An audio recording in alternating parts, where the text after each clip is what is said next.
Melihat Sua yang bercucuran darah, dia pun langsung membawa Sua pergi ke rumah sakit. Sua langsung dirawat di sana sembari menunggu Sua. Hesong hanya bisa terduduk lemah karena dia merasa sangat bersalah. Dia merasa gagal untuk melindungi Sua. Lalu Hesong langsung menelepon semua anggota timnya memberitahu tentang kabarnya Sua. Semua anggota tim langsung pergi ke rumah sakit di sana memastikan Sua baik-baik saja atau tidak. Untungnya operasinya berjalan lancar dan semuanya menunggu Sua sampai sadar kembali lagi. Keesokan harinya para siswa bertanya-tanya kenapa Sua dan Hesong tidak masuk di hari itu. Kemudian teman Yena ada yang memberitahu kalau dia mempunyai info kemarin Bu Sua itu dibawa ke rumah sakit dan yang membawanya adalah Hesong. Mereka pun mulai menggosip kalau mungkin saja Sua dengan Hesong itu mempunyai hubungan yang lebih. Karena selama beberapa hari kemarin mereka berdua juga terlihat sangat dekat. Tapi di sana Yena langsung memarahi teman-temannya karena menyebarkan berita yang tidak-tidak. Mungkin Sua dengan Hesong itu mempunyai hubungan yang lebih karena mereka berdua hanyalah sebatas siswa dan guru. Setelah itu Yujung bertanya pada Yena apakah Yena masih mempunyai perasaan kepada Hesong. Yena menjawab kalau dia memang menyukai Hesong tetapi karena Hesong yang tak begitu tertarik padanya. Yena jadi mulai untuk melupakannya sekarang. Perkataan itu tentu saja membuat Yujung lega. Karena setidaknya Yena tidak mencoba mendekati lagi kakaknya yang merupakan agen rahasia itu. Setelahnya Yujung pun cerita kalau dia harus belajar. Karena dia akan mengikuti kompetisi lomba matematika. Mendengar itu Yena langsung khawatir karena dia tahu kalau kompetisi itu nilainya sudah dicurangi oleh ibunya. Sehingga Yujung tak punya harapan untuk menjadi juara. Yena takut kalau pada akhirnya Yujung nanti harus kecewa karena kecurangan yang dilakukan oleh ibunya Yena.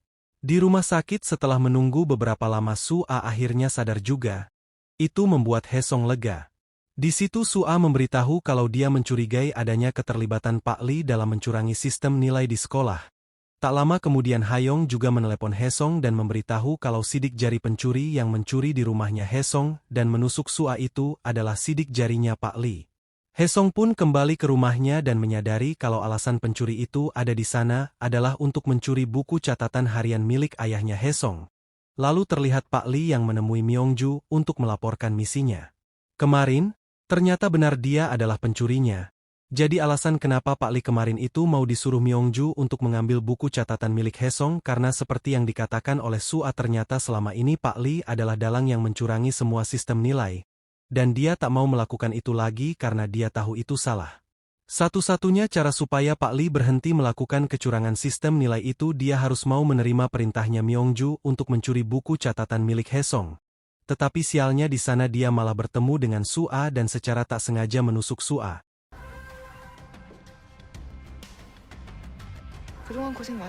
Esok harinya Yena menemui ibunya meminta supaya di kompetisi matematika besok nilainya tidak dicurangi lagi. Tentu Yena melakukan itu karena dia ingin keadilan. Bukan hanya untuk Yujung tetapi untuk dirinya juga. Dia ingin kalau memang dia nomor satu itu adalah hasil usahanya bukan karena kecurangan. Namun setelah Yena pergi Myongju tak memedulikannya sama sekali. Dia tetap menyuruh kepala sekolah untuk mencurangi nilai yang ada. Dan tak hanya itu Myongju juga menyuruh kepala sekolah untuk menghabisi Pak Li karena Pak Li sekarang sudah tidak berguna lagi. Tak lama kepala sekolah langsung bertindak mendatangi Pak Li membiusnya dan segera membawanya untuk segera dihabisi.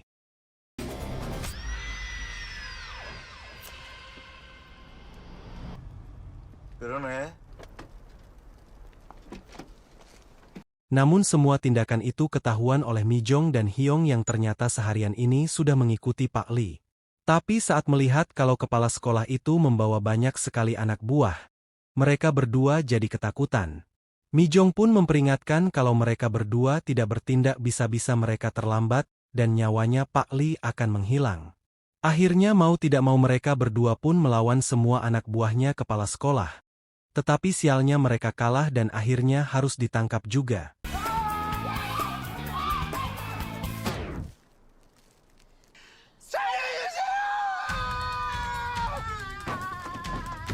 Untungnya Hesong datang tepat waktu sebelum teman-temannya itu dibunuh.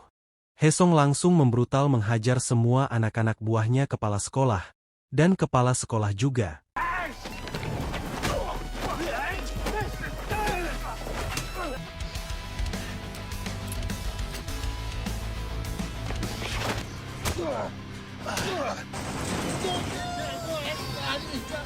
Kemudian dia berhasil untuk menyelamatkan teman-temannya. Setelahnya Hesong langsung membawa Pak Li untuk menghadap Sua. Di depannya Sua, Pak Li meminta maaf karena dia secara tak sengaja sampai menusuk Sua dan menyebabkannya seperti ini. Selain itu dia juga merasa bersalah telah mencurangi sistem selama ini. Kemudian Hesong pun mengantarkan Pak Li untuk pulang ke rumahnya dengan catatan Pak Li nantinya mau untuk membongkar semua kejahatan penipuan nilai yang telah dilakukan oleh Myongju. Keesokan paginya Hesong menelepon Pak An, karena dia ingin minta maaf. Sebenarnya dia menyesal karena sebelumnya telah mengira kalau Pak An mungkin saja mata-mata dari Myongju. Tapi ternyata semua dugaannya itu salah. Tapi Pak An hanya meminta mereka membicarakannya nanti malam saja sambil minum. Sekarang Hesong harus fokus untuk menyelesaikan masalahnya dengan Myongju.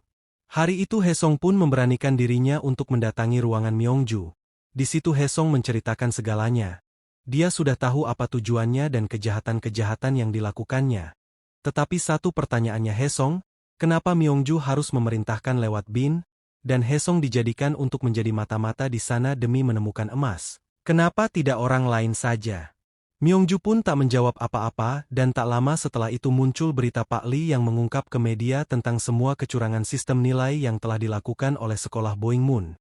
Awalnya Myongju tak takut sama sekali karena pengakuan dari salah seorang guru saja tak bisa membuktikan kalau dia bersalah. Tapi di situ Hesong langsung menunjukkan flash disk pemberian dari Pak Li yang isinya adalah semua bukti bahwa Myongju lah yang memerintahkan Pak Li untuk melakukan kecurangan nilai. Dan Hesong telah memberikan semua bukti ini kepada polisi. Tak lama setelah itu benar saja polisi langsung datang di sana dan membawa Myongju untuk diperiksa. Setelahnya Myongju berada di kantor Bin, dia bertemu dengan Direktur Kim. Ternyata selama ini seseorang yang bersekongkol dengan Myongju bukanlah Pak An, bukanlah anggota tim, melainkan Direktur Kim itu sendiri. Dan ketika itu terlihat kalau Direktur Kim sudah tak mau lagi bekerja sama dengan Myongju karena sekarang kondisinya benar-benar kacau. Semua kejahatan, keraguan, itu tertuju pada Myongju. Dan bukti-buktinya juga sudah ada. Bisa-bisa Myongju bisa dipenjara dan Direktur Kim tak yakin kalau kali ini dia bisa membantu meloloskan Myongju. Sementara itu Hesong pun akhirnya minum bersama dengan Pak An. Di sana dia pun meminta maaf karena sebelumnya telah mencurigai pamannya itu. Ternyata seseorang yang menjadi mata-mata selama ini dan membantu Myongju itu adalah Direktur Kim. Di situ Pak An pun cerita kalau dia memang sudah curiga dengan Direktur Kim karena dulu pernah ada kejadian di mana sebelum ayahnya Hesong tepat menghilang. Dia ingin bertemu Pak An, kata ayah Hesong dia ingin mengatakan suatu fakta tentang Direktur Kim. Tetapi sebelum sempat bertemu dengan ayah Hesong telah menghilang lebih dulu. Alasan Pak An tak pernah cerita tentang ini, karena dia takut kalau Hesong mendengar fakta ini dia akan membenci Pak An, karena Pak An sebenarnya juga merasa bersalah. Seandainya saja dia dulu tidak terlambat untuk mendatangi ayahnya Hesong dan memberitahu tentang fakta Direktur Kim, mungkin saja ayahnya Hesong tidak akan menghilang. Namun Hesong memaafkan Pak An, dia bilang yang lalu biarlah berlalu. Yang jelas satu, sekarang tujuannya Hesong yaitu menyelesaikan misi ayahnya.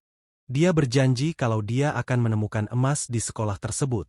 Hari selanjutnya melanjutkan perjuangannya untuk mencari emas. Saat ini dia menemui Dongmin untuk bertanya tentang cerita hantu yang keempat. Tetapi di situ Dongmin tak tahu apa-apa mengenai kisah hantu yang keempat ini. Kemudian terlihat juga kalau para siswa mulai menggosip di belakangnya Yena tentang ibunya Yena yang ketahuan kalau telah melakukan kejahatan mencurangi sistem nilai. Mendengar semua gibahan temannya itu tentu membuat Yena sangat stres. Dia sampai menggaruk tangannya yang bekas banyak luka, karena terlalu sering mengkonsumsi obat. Kebetulan Sua lewat dan melihat Yena yang sedang sedih, Sua pun langsung mendatangi Yena. Di sana Sua berusaha untuk menenangkan hatinya dengan berkata kalau ini semua bukan salahnya Yena. Sua pun memberikan lollipop kepada Yena dan hal ini berhasil membuat suasana hati dari Yena menjadi baikan. 사탕 먹을래? 까줘? Keesokan harinya adalah hari di mana pimpinan komisaris mendatangi sekolah tersebut. Sua bersama dengan guru-guru dan dibantu murid-murid di sana berusaha mempersiapkan semuanya untuk menyambut pimpinan komisaris tersebut.